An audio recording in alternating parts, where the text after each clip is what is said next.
mungkin kita mulai dengan beberapa konsep dasar yang perlu diketahui untuk memahami saham.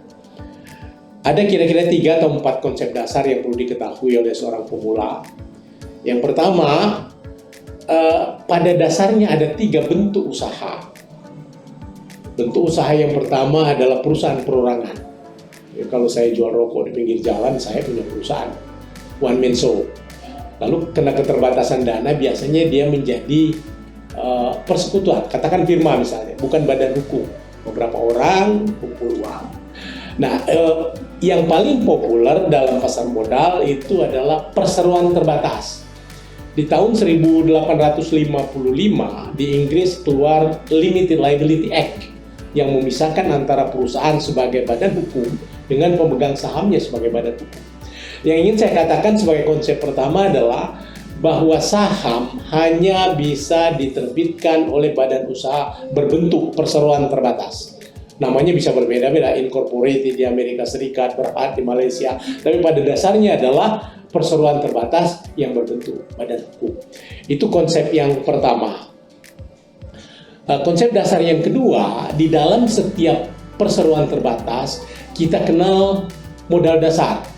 Jadi ada modal dasar, sebagian orang suka menganggap bahwa modal dasar itu adalah angka yang dicomot dari langit, tapi sebenarnya dia merupakan persepsi para pendiri tentang masa depan perusahaan. Misalnya di dalam anggaran dasar disebutkan dalam waktu 5-10 tahun sejak pendirian, maka seluruh modal dasar harus di-store penuh. Jadi ada modal dasar, ada modal ditempatkan, ada modal di-store penuh. Tapi buat perusahaan publik, dia tidak mengenal modal ditempatkan. Jadi harus di-store penuh. Kenapa? Karena kalau ditempatkan tidak di-store penuh, itu artinya saya jadi pemegang saham, saya ambil bagian saya, tapi saya belum bayar penuh. Akhirnya dalam neraca perusahaan akan muncul rekening tagihan dari pemegang saham. Buat perusahaan publik tidak boleh ada ditempatkan dan di-store penuh. Jadi ada modal dasar, ada yang sudah di-store penuh. Nah, yang di-store penuh itulah yang kemudian mewakili jumlah saham yang beredar. Nah, modal dasar yang belum di-store penuh, kemudian dalam secara pelan-pelan harus di-store sehingga modal dasar pada akhirnya akan di-store penuh. Nah, khusus untuk perusahaan-perusahaan terbuka, cara penyetorannya itu jauh lebih punya varian ketimbang perusahaan tertutup. Kalau perusahaan tertutup, ya diterbitkan saham baru, kemudian ditawarkan kepada orang tertentu atau pada pemegang saham, di-store. Nah, di perusahaan publik, penyetoran saham dalam portefel, jadi modal dasar dikurangi modal di-store, itu istilahnya saham dalam portefel. Penerbitan saham portefel bisa ditawarkan melalui penawaran umum, bisa melalui right issue, tapi yang umum juga adalah bisa dilakukan misalnya melalui pembagian stok dividen. Stok dividen itu sudah mulai agak teknis, kita harus bicarakan bahwa di dalam neraca satu perseroan terbatas, kalau seandainya pemegang saham menyetor lebih dari nilai nominal, maka akan muncul rekening paid in surplus, yaitu agio saham, yang kadang-kadang jauh lebih besar dari nilai nominalnya sendiri di store. Nah, agio saham itu bisa dibagikan kemudian dalam bentuk dividen saham.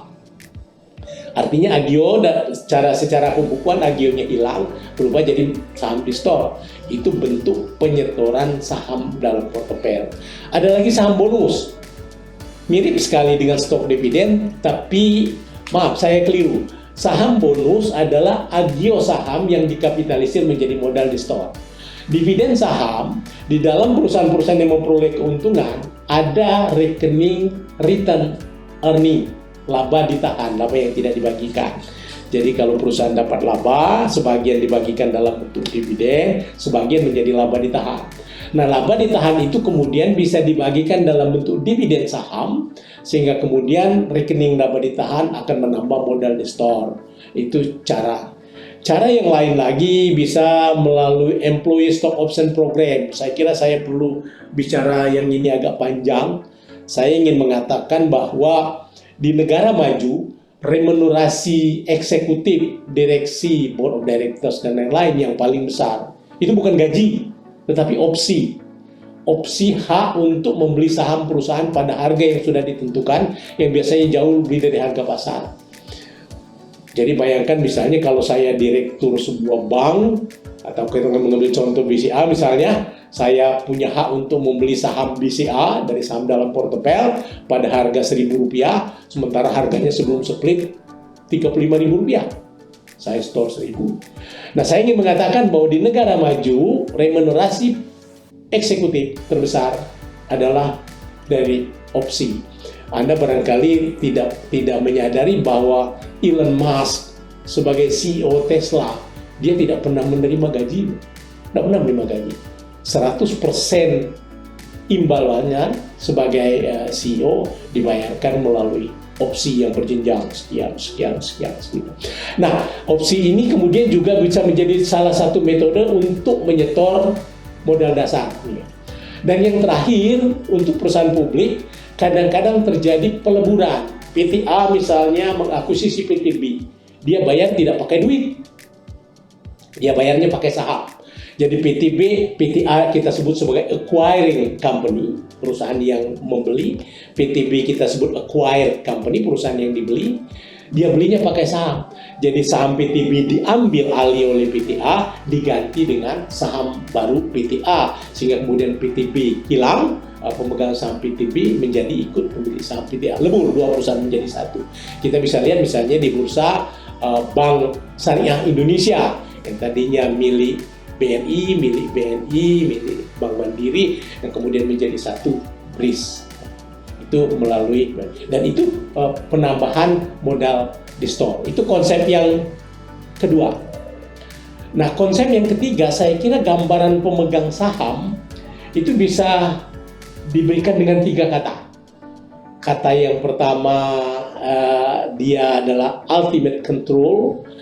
Kata yang kedua, atau kita sederhanakan lagi, yang pertama tanggung jawabnya terbatas, yang kedua pemegang saham secara kolektif adalah pemegang kekuasaan tertinggi di dalam sebuah perseroan terbatas, dan kemudian yang ketiga, pemegang saham adalah orang terakhir yang mendapatkan irisan kue, residual claim. Kita coba terangkan sedikit satu-satu. Saham untuk perusahaan publik tidak boleh di-store kurang dari nilai nominal. Lebih boleh jadi agio, tapi kurang tidak boleh. Nah, seorang pemegang saham hanya bertanggung jawab sebesar jumlah yang dia storekan ke perusahaan. Hal-hal seperti ini saya kira sangat diperlukan kalau kita mau masuk kemudian ke dalam analisis fundamental perusahaan. Jadi dia hanya bertanggung jawab dalam jumlah yang dia storekan. Jadi katakanlah harga nominalnya 100, saya bayar 250, tanggung jawab saya terbatas 250. Kalau perusahaannya bangkrut, ya uang 250 saya hilang. Tapi tidak menyentuh kekayaan saya secara pribadi di luar saham. Itu tanggung jawab terbatas. Itu tadi realisasi dari pemisahan antara perusahaan sebagai badan hukum dan pemegang saham sebagai badan hukum yang lain. Yang kedua, ultimate control. Setiap pemegang saham itu memiliki 2 hak. Ada hak yang individual, ada hak yang kolektif. Hak individual itu hak untuk memperoleh dividen, hak suara, hak bicara, hak untuk menjual, itu individual. Artinya saya tidak perlu mengajak orang lain. Tapi ada hak kolektif, hak memilih direksi, itu harus dalam rapat umum pemegang saham. Hak untuk membubarkan perusahaan, hak untuk memilih komisaris, dan seterusnya. Dan rapat umum pemegang saham adalah institusi yang memiliki kewenangan tertinggi di dalam sebuah perseroan terbatas. Jadi ultimate control, matinya, berdirinya, ekspansinya, milih utang itu harus diputuskan secara kolektif dalam rapat umum pemegang saham. Yang ketiga adalah residual claim, dan ini saya kira penting sekali kita tekankan. Kenapa? Karena pemegang saham adalah orang yang terakhir mendapat irisan kue pada saat, terutama dalam saat perusahaan dilikuidasi. Jadi ada 2 arus kas yang masuk ke dalam perusahaan, 2 jenis arus kas. Yang pertama arus kas operasi. Ketika perusahaan beroperasi, dia jual jasa, dia jual produk, ada uang masuk. Uang masuk itu pertama kali harus digunakan untuk memenuhi kewajiban. kewajiban internal ya beli produk dan lain, kewajiban eksternal bayar utang, bayar karyawan, bayar pajak negara dan seterusnya. Pemegang saham tidak boleh mendapat bagian sebelum kewajiban diselesaikan. Arus kas yang kedua ketika perusahaan dilikuidir, pilot misalnya. Ketika satu perusahaan pilot, maka asetnya dipretilin dan dijual.